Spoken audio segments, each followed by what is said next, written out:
Yes. Awesome. Thank you. All right. So, just like this. How do I do this? There we go.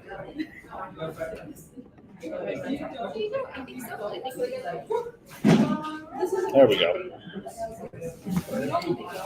Hey everybody, welcome, thank you for coming. My name is Hannah and I am the Director of Communications here at Pelican Harbor Seabird Station. For anyone who may not be familiar with us, we are Miami's Native Wildlife Center. So we rescue and rehabilitate sick, injured, or orphaned wildlife. We treat over 2,000 animals a year. We're fully nonprofit. So on top of animal care, we're also very passionate about education, community education, whether that's presentations at events, at schools, libraries, or also hosting our own kind of community education. So today we have with us Chris Wilhelm. Yep. Wilhelm, discussing all about marine preservation in Florida, the history. He teaches history at the University of College of Coastal Georgia. You could say it's a university. University. Okay. I'll take the promotion. He is a fabulous teacher, so please give him your full attention. Thank you for coming. And if you haven't seen the fabulous little promotions back there, we have a couple other events coming up. If you're interested, we have a 5K in May, and we also have our Pelican Party, which is this super fun, glamorous gala. Jeff Corwin, I don't know, you might be too young to know Jeff Corwin from my students, but Jeff Corwin will be there as our keynote speaker. We're gonna have a silent auction, open bar. It's a great time. But I will let Chris get on with his presentation. All right, here. great. Thank you. And here we go. Okay, thank you all. Thanks so much for coming out. It's nice, big, full room. It's always good to see. So I'm going to talk about this issue of marine preservation in Florida. And I guess just start with the first slide is maybe the place to start. This is kind of a ridiculous set of questions here because we're all in Florida and we're all on the water. You can just walk outside and you can see this beautiful, landscape, waterscape. But I think sometimes I do talks like this in the middle of Georgia, and it's sort of like they don't understand this stuff. So I have to explain it to them. But what are these waters good for, and what are they worth? Why do we like these places? Do we like these places? Why do we like these places? I would argue this is one of the central attractions of Florida. And I didn't put a map of Florida up here, but you'll see a map of Florida. I'm sure we all recognize what that's like. It's a lot of coastline. It's the largest coastline in the continental U.S. Alaska, of course, has more, but that doesn't really count, right? Alaska. And there's a weird sort of thing with coastline. There's something called the coastline paradox.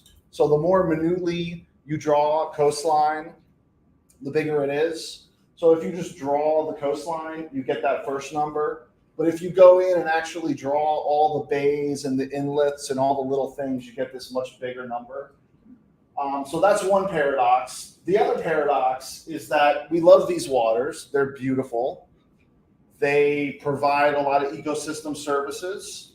They are the nursery and breeding grounds for fish. They're the habitats for all kinds of other animals. People like to go boating. People like to go fishing. People like to go near the water. They have a ton of value, but in a way, because they have all that value, they're also places that are heavily developed. People want to live on the coast, but if you build on the coast too much, you kind of kill the thing that brings people here in the first place. It's sort of like, what lays the egg? The goose that lays the golden egg. There's a goose that lays the golden egg.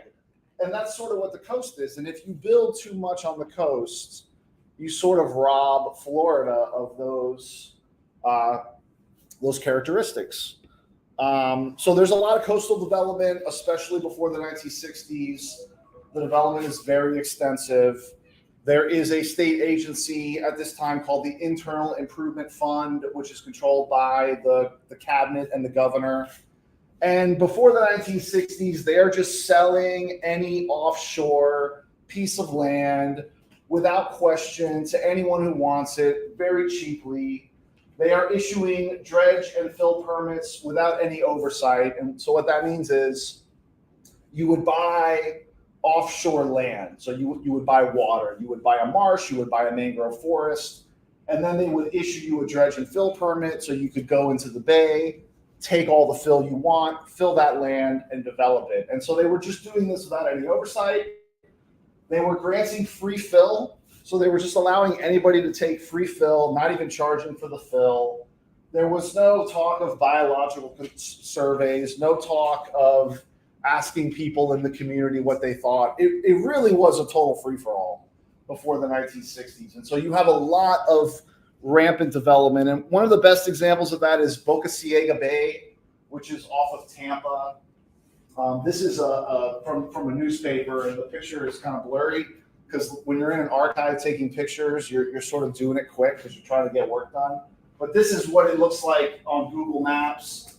And so they call this, I forget the exact terminology they use, but finger fill or finger bays. And so they would take these type of islands and dredge and fill and create these type of developments.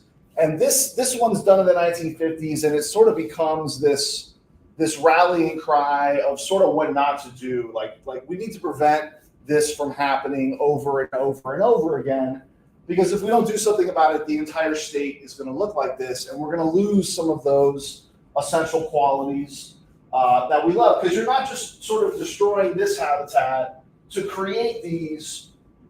You're taking fill from all here and destroying the entire bay. You're destroying any commercial fish industry that exists there. You're changing the character of the neighborhood.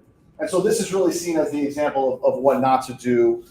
I'm going to talk about things happening in the 60s and 70s, some coastal protection, some coastal preservation. And here's a map with a bunch of preserved areas, and I'll talk about all those throughout the course of this talk, and I'll show you this map again at the end, but this is sort of the preview. to me, there's some really interesting questions about protecting marine resources. So like we've all been to a state park, right? We've all been to a national park, maybe. We all sort of understand you can protect a piece of land, and there's different established ways of doing that. And when you do that, we sort of understand what that means. And one of the things that the people in Florida are sort of struggling with in the 60s and 70s is sort of how do we protect water, and what does that mean, and what are we doing? What are the policies and regulations going to be for these protected areas? What are we going to call these protected areas? Like, what are they? What activities are going to be allowed?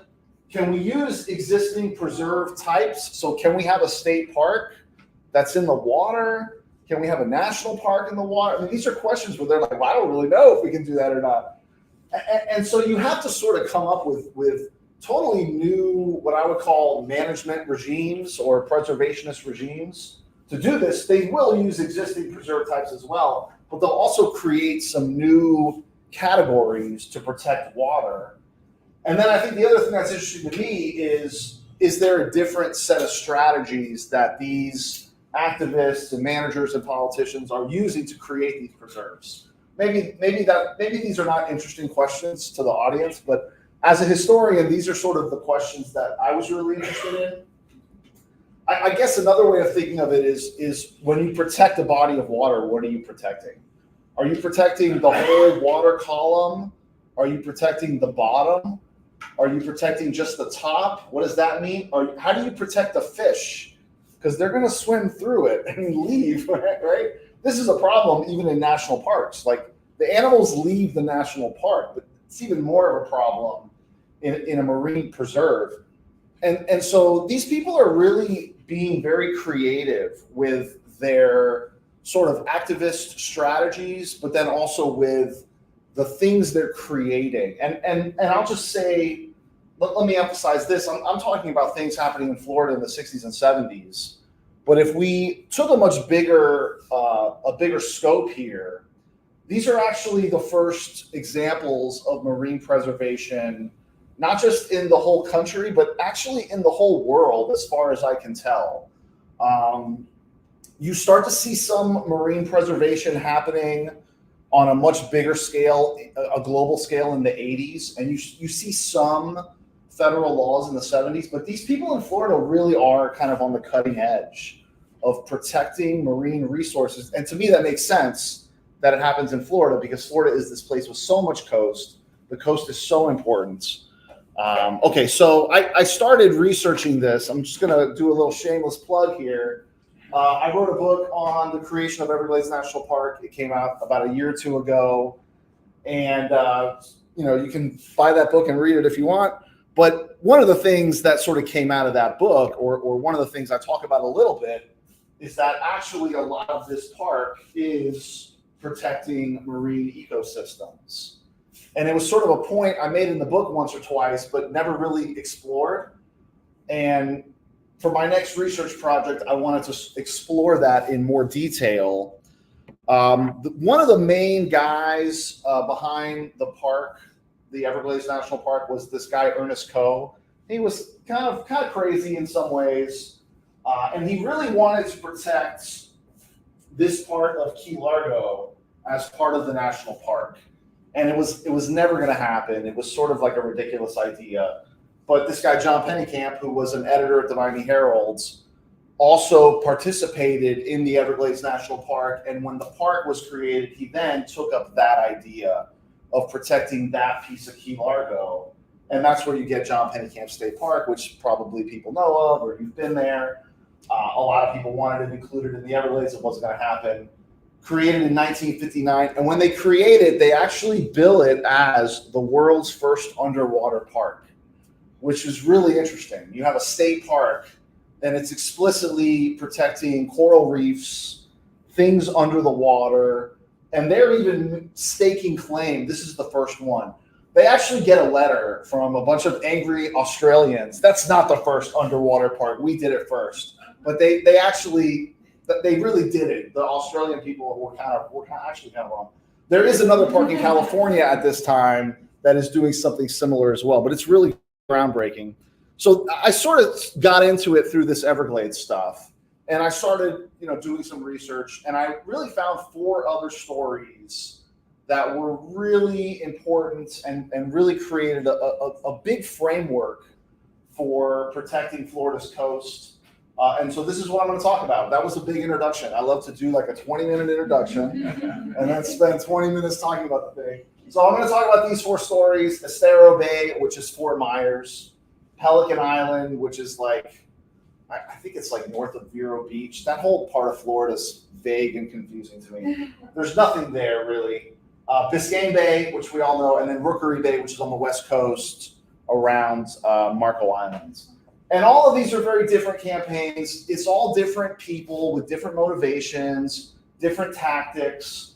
They all create different types of preserves, but they're also all connected. They're all talking to each other. They all know what's going on.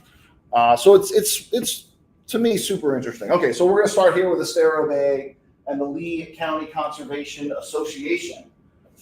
They always have these long names for their organization. So there's Fort Myers. And then Estero Bay is down here. This is Estero Bay, this big thing right here. And then Marco Island is down here. Naples is over there. So Estero Bay. The main guy behind this is a guy named Bill Meller. There's a picture of Bill and his wife Patricia. Bill fought in World War II, got home, immediately got married, had kids. And there's a bunch of people all in the LCCA, all the same age as him, all with the same story. They all fight in World War II. They all come home. They all get married. They're all from Fort Myers. A lot of these people are native, all of them pretty much, are native Floridians, native to Fort Myers. Bill's father was born and grew up in Fort Myers. So I think his grandfather moved there. And it's a very grassroots fight. These people, it's really the people of Lee County. At some point, it's something like, I have the information in my notes, but I'm not going to find it if I look it up. But it's something like 60 to 70% of the entire population of the county are members of this organization, which is just crazy. Like, it's so many people that are part of this. They become very politically powerful at the local and state levels. They are actually able to place members of their organizations on the county commission. They have state senators, state representatives that are members of their organization. They know a lot of the high-profile people at the state level, and they're also very scientifically connected. There's a scientist named Art Marshall, who you might have heard of. There's a thing called the Marshall Plan, which is this plan for the preservation of the Everglades that he came up with. He becomes a very important Everglades scientist in the 80s, but he's very involved in this stuff in the 60s and 70s. There's Bill. They're trying to run a survey, not an official survey, but they're trying to run some surveys in the mangroves. And let me skip and let me go to this slide. So this is the thing. I'll go back to the previous one, but this is the thing that really motivates them. So they get wind of an application for a dredge and fill permit in Estero Bay.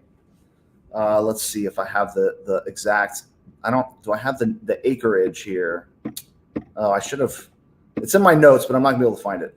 But you can see how big it is on this map. This was this enormous dredge and fill permit. This is an actual picture from the archive.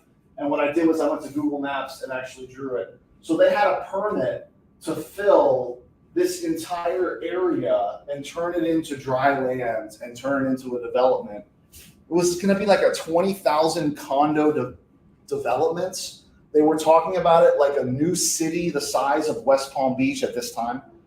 And they were going to get all the fill from the bay. And so this would have destroyed the entire bay, created all this fill. This is all mangrove, marsh, bay bottoms. And this really is the thing that motivates the LCCA.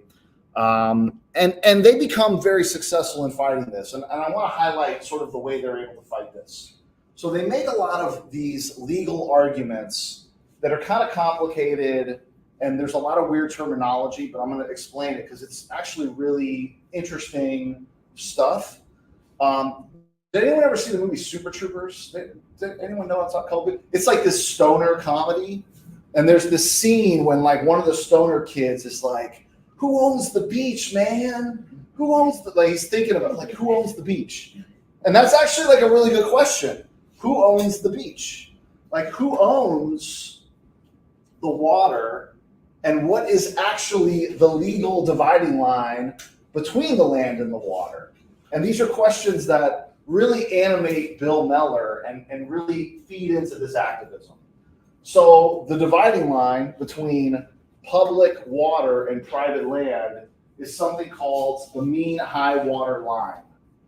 So the mean high water line is where private property ends and public waters or public lands begin. And we call those public lands sovereignty lands. And we call them sovereignty lands because the state owns them by virtue of their sovereignty. And this actually goes back to English common law, where the queen owns all the water, right? The queen owns all the geese in England, and she owns all the water and all the deer in the woods. And so that principle applies. Florida owns all the lands, which they're underwater, but we call them lands, that are below the mean high water line. And then there's something else called a bulkhead line. And so a bulkhead line is the line out to which a landowner can fill their own property. And so today, because of this work, bulkhead lines are set at the mean high water line. But you used to have scenarios before the 1960s where county commissions and city commissions and the state of Florida would set bulkhead lines however far out the landowner wanted and just allow them to fill it up.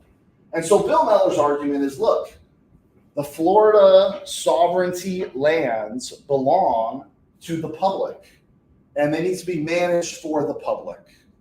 And he has all of this. His dad was a lawyer. He had access to his dad's law library, and he has all this legal data that he's able to use.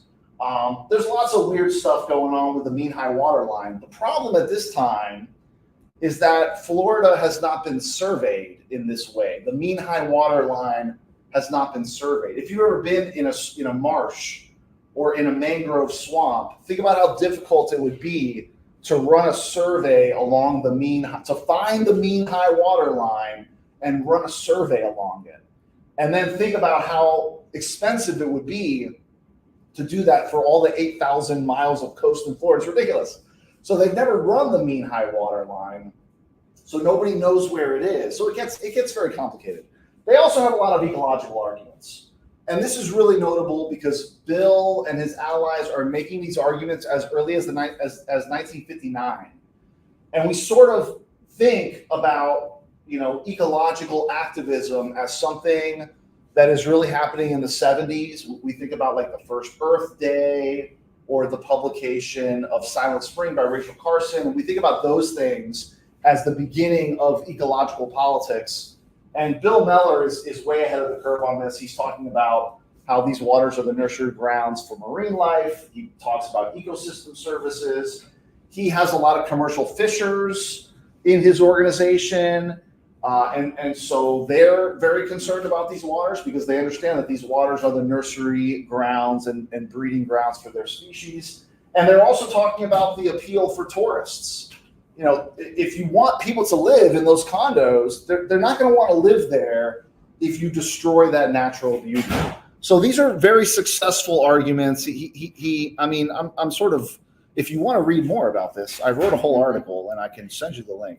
But he's very successful. Let me see how there we go. What happens? There we go. They get one more. Go. It worked fine, and then I moved it, and now it's stopped. Oh, here we go. So they successfully fight that 1961 proposal at the county and state level. And then in 1961, they sort of talk about, can we protect this as a state park? And they're kind of like, I actually interviewed Bill. He was like 95, and he was pretty on it. He was pretty sharp. And he told me no one had ever heard of no one had ever heard of a water state park. And so they sort of rejected that idea. No one has ever heard of a water state park. Yeah, that's what he said.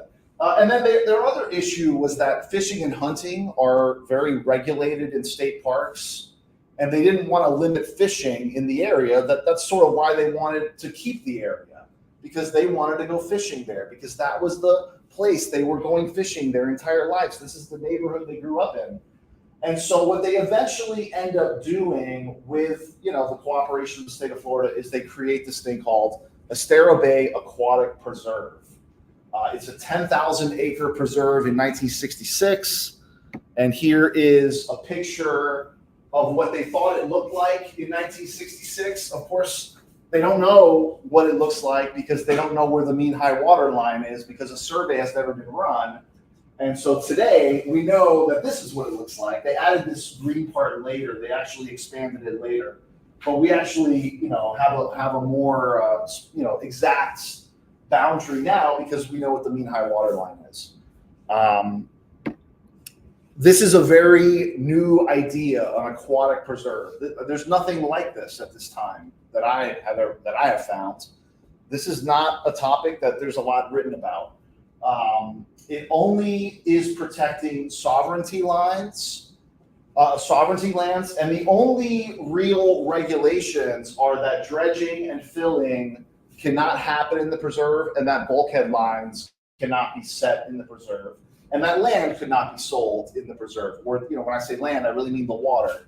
The land cannot be sold. There's no other regulations. There's no regulations about fishing, no regulations about boating, about hunting. There are some weird exceptions. Ignore that. Too complicated. But it's a very, what I would call, light preservationist regime.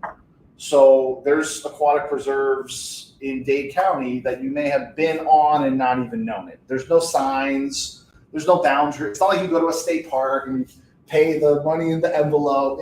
You don't even know it's there. And really all it's doing is protecting the habitat and preventing that water from being filled. It's a very light preservationist regime, but it's very directed towards this goal of habitat protection. Okay, Bill doesn't stop there. Bill and his friends, with the help of Ted Randall, who is a state representative, who is also a member of this organization, they write a law called the Randall Act. And the Randall Act is a really significant piece of legislation. It's actually written by the LCCA at Bill Meller's dining room table. They get together, they write this law. Ted Randall pretty much passes it. And it totally modernizes the management of Florida sovereignty lands. It has a bunch of limitations or things that change the dredging, filling, land sale, bulkhead line process. If you're going to sell these sovereignty lands, if you're going to have a dredge and fill permit, if you're going to set a bulkhead line, you have to have a public hearing, which is very much like a 1970s. If you read all of this 1970s environmental legislation, all of that stuff, you got to have a public hearing. There's always a public hearing. You can see it here in the 60s. You had to have a biological survey. The sales could not interfere with marine life, and it had to be in the public interest. The Randall Act also creates a committee that examines some other issues, and that committee is part of the Internal Improvement Fund, which owns all of these lands and is composed of the cabinet and the governor. They immediately say, like, why are we giving away free fill? Like, this is ridiculous. Like, we're going to charge for fill, guys. And then they also create another committee to take that idea of an aquatic preserve and extend it throughout the entire state and create an entire system of aquatic preserves. And that's what they do. By 1968, 1969, they've created 26 preserves. This is where the original 26, this is just pictures from the archive. And then today there are 41 preserves protecting 2.2 million acres. And that's actually inaccurate because there's a 42nd preserve that was added a couple years ago, and I have not updated the slide. So there's actually a brand new one. Like, we're still adding these things. We're still adding preserves. But 41 preserves protecting 2.2 million acres of offshore lands. I would say that's a really significant, preservationist environmental action that really no one knows about. It's really this hidden thing. It's really this under-recognized thing. People probably spend time on these waters and never realize that they're in an aquatic preserve, and that's sort of how it's supposed to work. So that's sort of the idea. I'm going to skip over this stuff, but there is a second fight between 72 and 81, and I'm just going to skip it really quickly. But there is this, even though it's an aquatic preserve, this land company claims they own all this land, and they try to develop this again.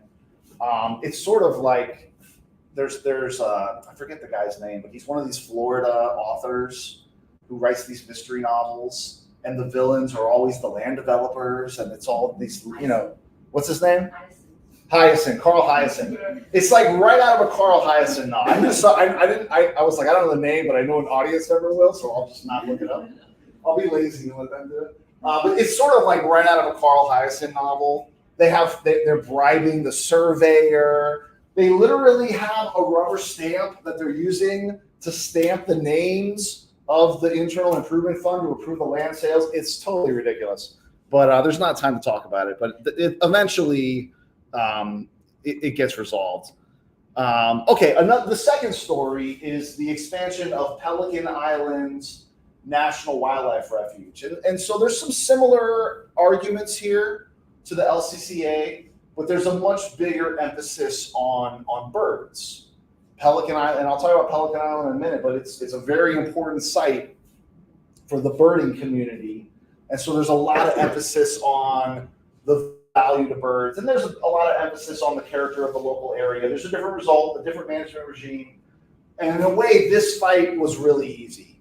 And it was really easy because there's already a wildlife refuge there.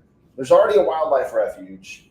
It's a tiny little 5-acre wildlife refuge. And they basically expand it to include all of these waters. So that's much easier because you're not creating something from scratch. And that's sort of another interesting sort of argument here, is that once you've protected one thing, it becomes easier to protect the thing next to it, right? Like it's sort of preservation begets more preservation in a way. Pelican Island National Wildlife Refuge. So this was established in 1903 by Teddy Roosevelt via executive order. It's the first wildlife refuge in the country. Roosevelt will create 53 refuges. It's only 5.5 acres today. I think it used to be not much bigger, but I think it used to be like maybe 10 acres. And erosion has sort of just, it's in Indian River Lagoon, which is just always changing. But it's small. It's just this one little island, but it has all of this historical importance. It has a lot of importance to the Audubon Society. Here's a picture of it. I mean, it's tiny. You can even see the pelicans. I mean, it's not very big, right? It's a little tiny island. And what happens here is there's another plan for development in the bay right next to Pelican Island. There's a plan the land companies have already bought the waters. They're getting dredge and fill permits. And so this guy, Joe Michael, sort of springs into action.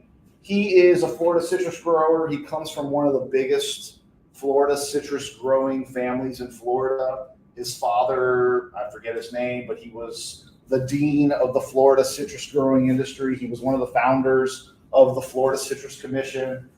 Big time, local elite, invested in Florida. November 19th, and he works very closely with Audubon. Audubon, the state Audubon, plays a big role in this, and even National Audubon gets involved as well. In 1959, they secure a 10-year lease for 500 acres of sort of mangrove islands and waters south of the islands. In 1962, Joe Michael creates the Indian River Preservation League, and they come up with this big proposal to add about 5,000 acres of state waters and islands to the refuge. And Florida doesn't go for that right away. They end up only protecting about 400 acres. They give that land to the county. There's more pressure for development. And then finally in 1968, the state kind of gives in to that almost 5,000 acre essentially lease. It's like a 99-year lease is sort of what they do. And so you can see this is sort of a confusing map. Oh, I guess it's not on that. It looks better up here than on my computer.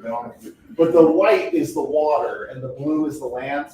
And so this is the original 5-acre little island that was Pelican Island National Wildlife Refuge. And you can see this huge expansion. It's mostly all water.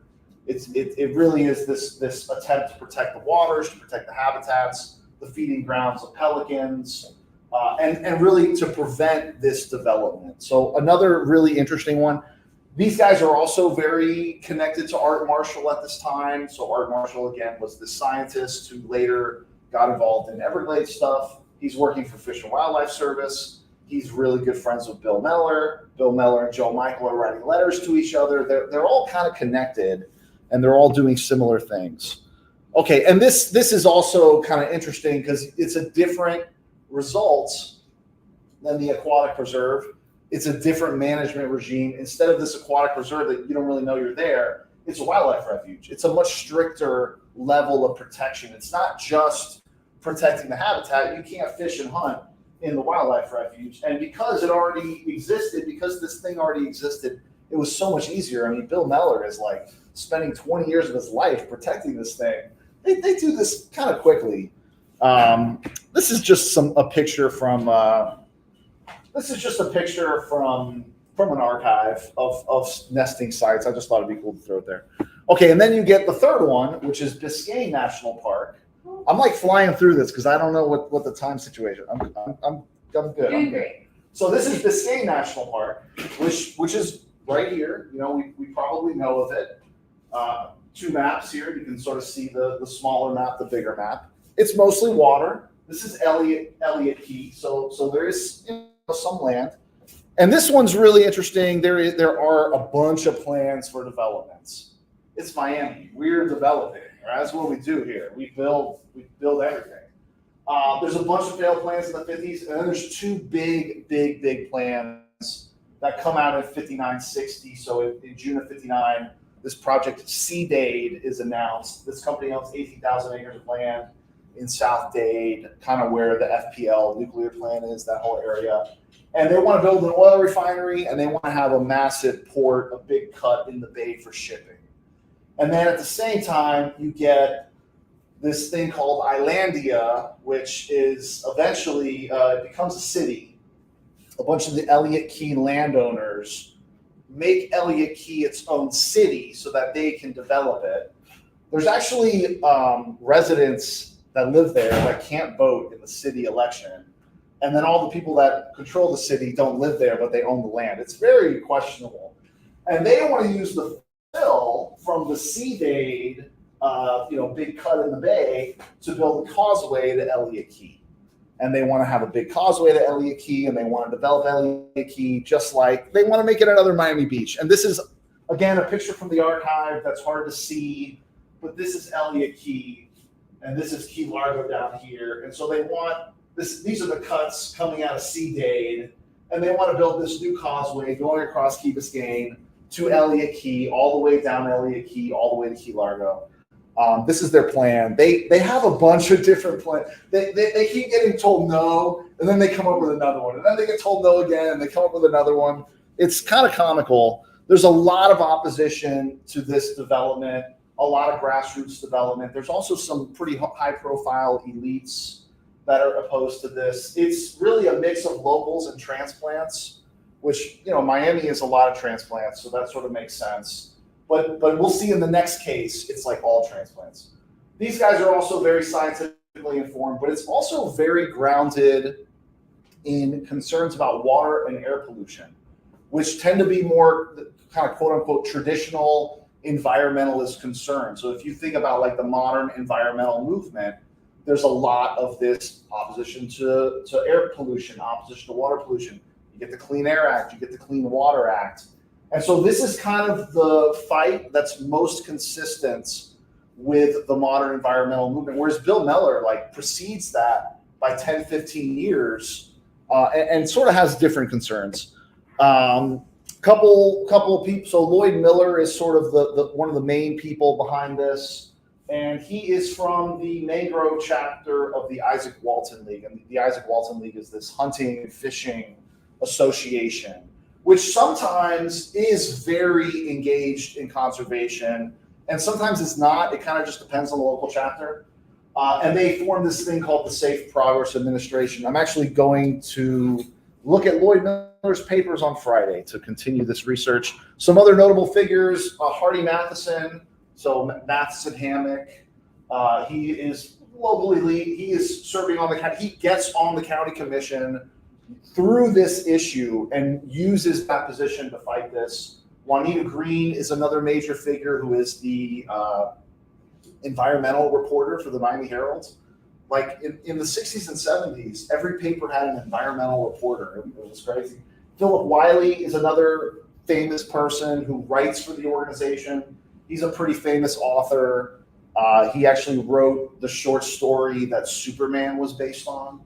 And he's a big fisherman. There's all these writers like Hemingway and Zane Grey who come down to Florida and go fishing. And they're all like these big, Hemingway. He's all into being a manly man. I'm going to catch the biggest fish. And so Philip Wiley has some of that vibe going.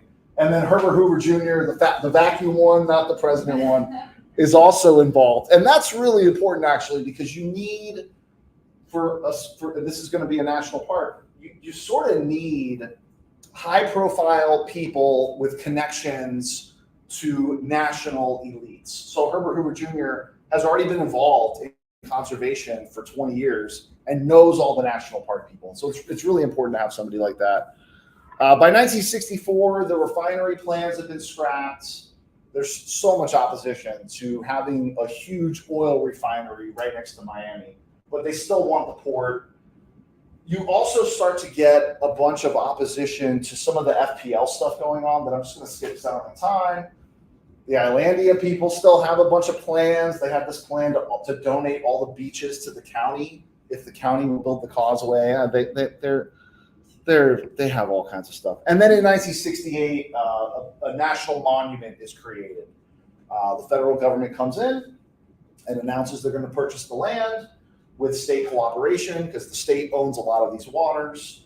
The land purchases are funded in 69, 70, and 71. The fight is not over. They continue to fight. They're fighting stuff into the 80s.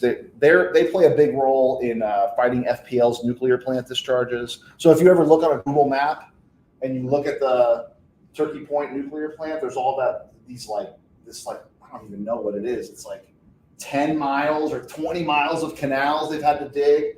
That's because of the Safe Progress Administration to cool the water down before they discharge it into the bay. So there's Biscayne National Park again. It's a national park, very strict regulatory regime, but I would also emphasize that it's a very symbolic type of preserve.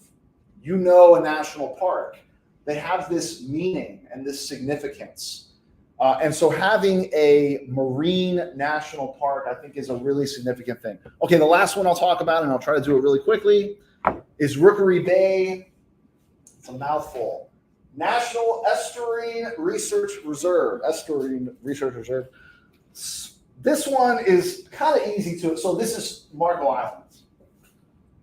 And if you've been to Marco Island, that's another development that in the 70s, people are saying, no more Marco Islands. We don't want any more of this. It's just all dredge and fill.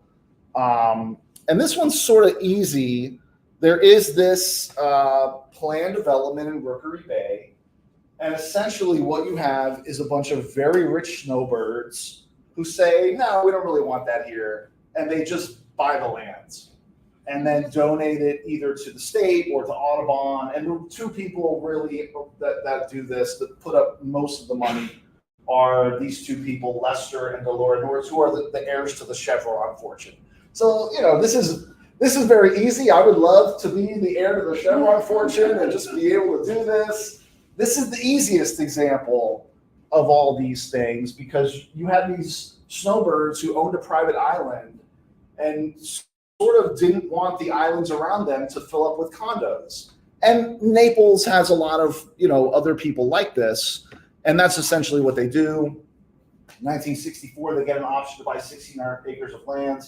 They have $225,000. They look to raise another $300,000. That's in 1964 dollars. So I just want to emphasize, like, that's a lot of money. That's way more money than it is today. They initially purchased 2,500 acres. They give it to Audubon. They're buying land every single year from 1967 to 1974. They're not messing with lobbying state governments. They're just buying the land. They're just buying the land. We'll just buy it. We'll just buy it from you. And then in 1977, a bunch of that stuff becomes a National Estuarine Research Reserve. And this is also like a really interesting sort of weird preserve because it's kind of it's not really, it comes out of this law called the Coastal Zone Management Act, which is a federal law that addresses some of these issues, but the federal government doesn't really own it. The state owns part of it, but the state manages it, but they consult with NOAA on it. And so there's a bunch of these things that are happening in 72. There's two laws where you're creating these weird like federal state preserves that are kind of owned by both groups and managed by both groups. Pretty weak management regime. Most of the land is privately owned by conservation organizations. So this is actually showing you who owns the land. So the reserve is the blue line, but then you have the reserve owns some land, but then the Conservancy of Southwest Florida owns land, Audubon owns land, there's some private owners that own the lands, that they're okay with their land in the reserve, the Nature Conservancy owns the reserve.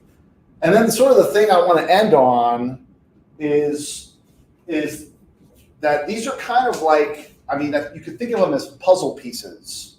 You have all these pieces and they kind of fit together. So this is the Rookery Bay Reserve, but if you look what's right next to it is Everglades National Park, and over here you have a state forest, and over here you have a wildlife refuge in the green, and over here you have, I mean, there's all this is Big Cypress.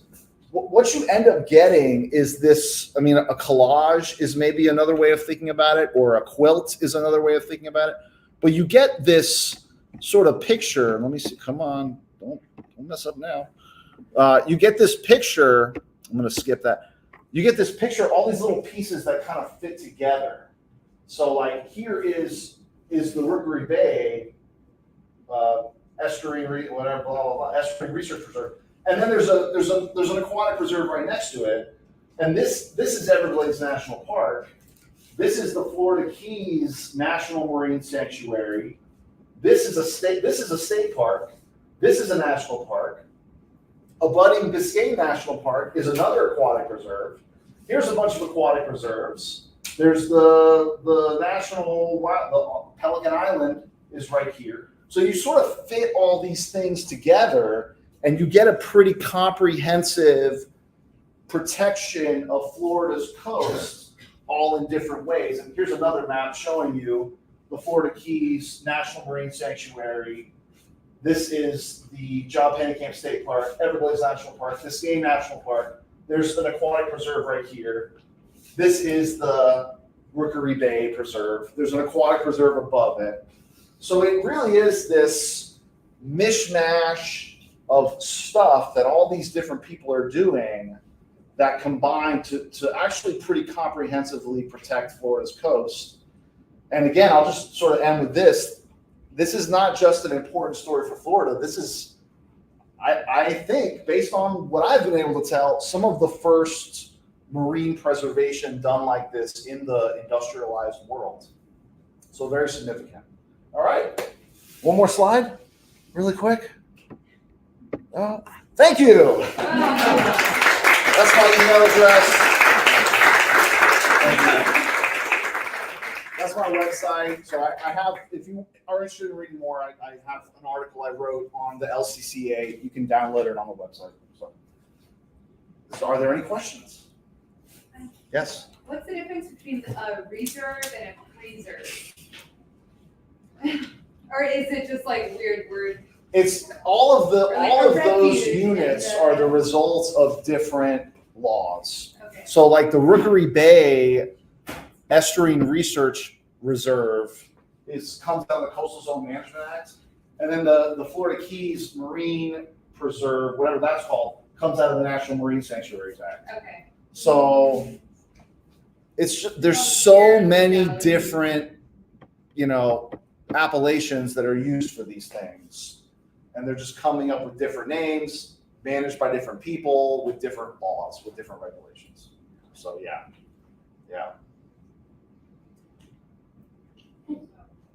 Questions? Any other questions? I just know from growing up in Miami and seeing all the things that have happened. We were always by the water. Yeah. People come down. And thank goodness that all these people got together to save Miami. Yeah. Because, I mean, we have a long way to go, but I remember when people used to just cut down the mangroves and, you could just do it. And these, Julie used to take her students camping to LA Key. Yeah. 4 years. And she said there's still a road. Spike Road. It's fine. Kind of cut through the middle of the key. Yes. Right. It's gonna be part of the process. So when they announced that they're going to make it a national monument, they cut that road. Right, exactly. To spite them. And we walked at it, Yeah, right? Yeah, that's cool. Yeah. But I mean, it's important to protect this stuff because there's not a lot of it. And that is the appeal. That is why people want to be here. So you got to protect the character of what makes the place significant and meaningful. So, yeah. You said that there was 42 instead of 41. Yeah. What is the most recently? I don't know what it's called. Okay, sorry, I'm hitting a hard question. It's on the West Coast, up on the West Coast, in whatever they call it, the Forgotten Coast, that part of Florida where there's nothing. Steenhatchee, that area. It's up there somewhere. Yeah, So the Treasure Coast they call it, which Forgotten Coast. The Armpit. It's pretty recent, 2 years ago maybe, Wow. and So it's big. has that kind of slowed? Like, I feel like you spoke a lot about the 60s and 70s. Like, currently, is this still something that's happening very frequently of like people trying to protect certain I mean, I think the areas, or- 41st one was like 10 years ago. Okay. So and those are on the West Coast because I think you've seen more pressure for development there, Mhm. and so you're getting these attempts. And that was Ron DeSantis that created that one. These are not really politically controversial, I don't think. So it's still like very current, like Very it's current, very- yeah. It's another interesting thing is if you notice, the ones on the West Coast go way further out, and the ones on the East Coast don't. And I've not been able to figure this out, but state waters are 3 nautical miles, but for some reason, Florida's on the Gulf Coast are 9 nautical miles, and no other state has that. It's not as deep though. It's not as deep and shallow the way it goes out. But no other state has it. So I think I don't know why. There's some weird thing, but Florida's state waters extend way further out into the Gulf than anywhere else. Are there any places where they're trying to build big wind farms on the coast? I don't know. I think the governor would not want that to happen. So, wind, no. Yeah, I don't know. I think the Gulf is pretty calm, so maybe the Gulf would not be, Any Anything other? Any other else? questions? Thank you. Thank you. Thank you so much. Thank you.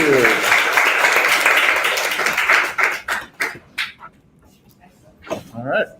And then you get this, you can go online and see your presentation. Okay, hey, We'll yeah. make it perpetuity on YouTube and LinkedIn. Great. Oh, yeah, can you send me a link to that? Yeah, of course. I'll email you if you don't. Thank you all so much for coming. Thank you so much for having us. It was wonderful. Follow us on Instagram. Yes. And Facebook. Okay, come to our site. That was so great. Thank you so much. No, but if you want to like take a picture. I didn't know anything about the volunteer. I think that was just like but yeah, you can send a picture of selfie of me. That's it. All right. Good notes. You did a great job. I Very was like, someone asked a question, and I might need to reference it. Like, just in case. There was a hard question. Yeah. Thank you very much. Yes, thank you guys for coming. Thank you for coming. Yes, thank you. Thanks so much.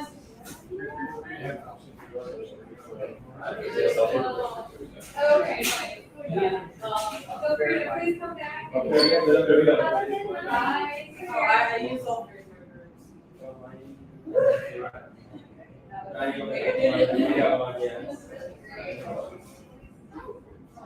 Oh, somebody just took the key in there. If you can, they go right out.